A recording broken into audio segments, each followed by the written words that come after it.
अमर astrology में आपका स्वागत है दोस्तों। मैं हूं अमर सिंह चौहान। आज हम एक नया वीडियो प्रस्तुत कर रहे हैं। वो है गुरु किसको बनाएं और गुरु किस तरह के लोगों को बनाना चाहिए। ये हमारा आज का विषय है। बहुत ही सामयिक विषय है और कई बार लोग भटक करके इधर उधर जा करके नुकसान उठा लेते हैं। तो आज का विषय है दोस्तों, गुरु किसको बनाना चाहिए और गुरु किन लोगों को बनाना अति आवश्यक है। तो पहले मैं ये बता देता हूँ कि गुरु जो है, जिनकी कुंडली में गुरु चांडाल दोष हो, यानी गुरु के साथ राहु बैठा हो या दृष्टि संबंध हो, पहला। दूसरा, जिनकी कुंडली में लगन और 5वें और 9वें भाव में गुरु हो, उनको जाकर के ओल्ड एज में, वृद्धावस्था में बहुत कष्ट होता है। तो इन दो प्रकार के लोगों को अवश्य गुरु बनाना चाहिए। और अगर आपने जो गुरु चांडाल वाले और प्रथम, पंचम और नवम भाव में शनि वाले लोगों ने अगर गुरु बना लिया और गुरु अगर आपको बहुत ही अच्छे किस्म का मिल गया, तो वो हो सकता है देव दर्शन भी आपको करवा देवे, बशर्ते कि गुरु अच्छा हो। अब अक्सर हम लोग, गृहस्थी लोग, एक गलती करते हैं कि हम सन्यासी लोगों को गुरु बना देते हैं, संत महात्माओं को। गृहस्थी व्यक्ति को भूल करके भी कभी किसी संत महात्मा सन्यासी को गुरु नहीं बनाना चाहिए। ये गलती कई लोग करते हैं। हमारे यहाँ बड़े बड़े राज परिवारों में, बड़े बड़े जागीरदारों में, बड़े बड़े सेठ साहूकारों के, बड़े बड़े धनवान लोगों के या साधारण मध्यम श्रेणी के लोगों के घरों में मैंने संत महात्माओं को गुरु के रूप में आते जाते देखा है, आशीर्वाद देते और लेते हुए देखा है। ये बहुत भारी नुकसानदायक है गृहस्थी के लिए। शास्त्रों में लिखा हुआ है, गृहस्थी लोगों को सिर्फ गृहस्थ व्यक्ति को ही गुरु बनाना चाहिए। ऐसा गृहस्थ जो आध्यात्मिक और शास्त्रीय ज्ञान में आपसे 100% या 90% आपसे ऊंचे स्तर पर बैठा हो, वो गुरु समान ही होता है।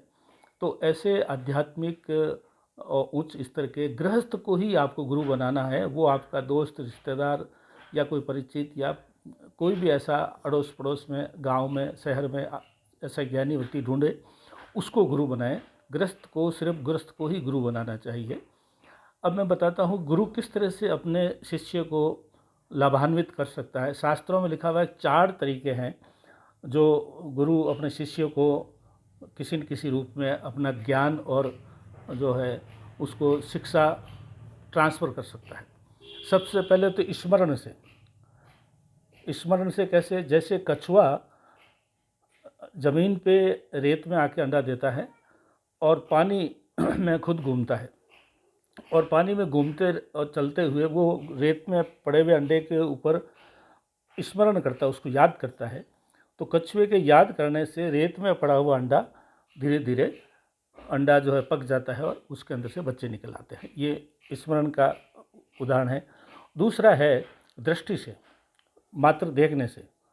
मछली जल के अंदर ही अंडा देती है, लेकिन अंडे के पास नहीं रहती है, इधर उधर घूमती रहती है शिकार के लिए, इसके लिए, लेकिन उसकी दृष्टि उस अंडे पे होती है। तो उस दृष्टि से ही वो अंडा है जो पक जाता है और बच्चे निकल आते हैं। तीसरा है शब्दों से, शब्द से। शब्द के माध्यम से भी इस गुरु आपको जो है ज्ञान दे सकता है। जैसे कुकरी, जिसको हम टीटोड़ी भी बोलते हैं, ट्यूं ट्यूं करती है, अंडा देती है ज़मीन पे, और वो अंडा ज़मीन पे देती है लेकिन कभी उसके ऊपर बैठती नहीं है, वो ऊपर आकाश में उड़ती रहती है और ट्यूं ट्यूं की आवाज़ अंडे तक पहुंचाती रहती है, और जिससे वो अंडा जो है उस आवाज़ से ही पक जाता है, उसमें से बच्चे निकल जाते हैं। चौथा है स्पर्श से। चौथा स्पर्श है। स्पर्श करने से, आशीर्वाद देने से, इस प्रकार से चौथा जो तरीका है वो है मोर, मयूरी जो होती है, मोरनी अपने अंडे दे करके उसके ऊपर ही बैठती है, अपना स्पर्श लगातार अंडे के ऊपर रखती है, जिससे उस गर्मी से अंडा पकता है और उससे बच्चे निकलते हैं। तो 4 तरीके हैं गुरु भी शिष्य को ज्ञान देने के लिए, ज्ञान ट्रांसफ़र करने के लिए। पहला है स्मरण द्वारा, याद करके। दूसरा है दृष्टि से, देखने से। तीसरा है शब्दों से, अपने बातों से, वाणी से और ज्ञान से। और चौथा है स्पर्श से। ये 4 तरीके से गुरु अपना ज्ञान ट्रांसफ़र करता है। तो इसी माध्यम से आप किसी माध्यम से भी संपर्क में आकर के, लेकिन शर्त पहली मैंने बताई थी, गृहस्थ व्यक्ति को आध्यात्मिक रूप से ऊंचे लेवल के गृहस्थ से ही को ही गुरु बनाना है। भगवा वस्त्रधारी संत महात्मा को, गृहस्थ आदमी को कभी गुरु नहीं बनाना है। और वो जिस व्यक्ति का गुरु बनाने जा रहे हैं वो आध्यात्मिक रूप से आपसे ऊपर होना चाहिए, 100 ऊपर होना चाहिए। तो आपको भी वो खींच करके 70-80% पे ला सकता है। ये दूसरा है दोस्तों। तीसरा ये है कि जो ग्रस्त व्यक्ति है उसको गृहस्थी की समस्याओं से, जिम्मेदारियों से, जीवन के उतार चढ़ाव से, गृहस्थ के सुख और दुख से उसको मालूम है सब।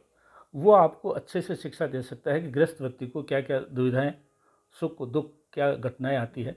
संत महात्मा को ये चीज़ें मालूम नहीं होती हैं। जैसे कि मैं पुनः बता दूं, अगर कुंडली में गुरु चांडाल दोष हो, यानी गुरु के और राहु एक ही घर में बैठे हों या उनकी दृष्टि संबंध हो, पहला। दूसरा, अगर कुंडली में पहले भाव में, 5वें भाव में, 9वें भाव में शनि हो तो वो ओल्ड एज में, मध्य आयु के बाद बहुत कष्ट देता है, आदमी को धूल चटा देता है। ऐसे व्यक्ति को अगर गुरु बनाता है तो वो गुरु अगर अच्छे किस्म का मिल गया आपको तो वो अपने स्मरण से, दृष्टि से, शब्द से, स्पर्श से, जो लेवल आपका है, जितने आप दूर या नज़दीक हैं, उससे माध्यम से आपको जो है वो संभव है कि वो खुद अच्छे किस्म का हुआ तो आपको देवता के दर्शन भी करवा सकता है। ऐसा देखा गया है, मैंने अनुभव किया है, मैंने आगे ट्रांसफ़र भी किया इस चीज़ को। ये बहुत दुर्लभ बात बता रहा हूँ मैं आपको। तो इसलिए कुंडली में शनि और जो है राहु की दृष्टि, या शनि पहले 5वें 9वें घर में होने से जो कष्ट और बाधा आती है, उसके लिए गुरु अवश्य बनाएं। लेकिन गुरु ग्रस्त व्यक्ति को बनाएं, संत महात्मा को न बनाएं। कई घरों में, कई लोगों में मैंने देखा है वो कष्ट पा रहे हैं। मैं नाम लेना नहीं चाहता। अखबारों में रोज़ाना घर की बर्थडे की पार्टी में भी गुरु बीच में खड़े हैं, शादी ब्याह में भी गुरु बीच में खड़े हैं, अन्य शुभ कार्यों में भी भगवा वस्त्रधारी गुरु बीच में खड़े हैं। ये बहुत खराब चीज़ है, नुकसानदायक है। आगे आने वाले दिनों में आपको बहुत कष्ट होगी। आज इतना ही। अमर एस्ट्रोलॉजी में आपको जो है स्वागत है। आप लाइक कीजिए, सब्सक्राइब कीजिए, मित्रों दोस्तों को भी इसके लिए प्रेरित कीजिए जिससे हम और भी अच्छी वीडियो आपको बना सकें। धन्यवाद।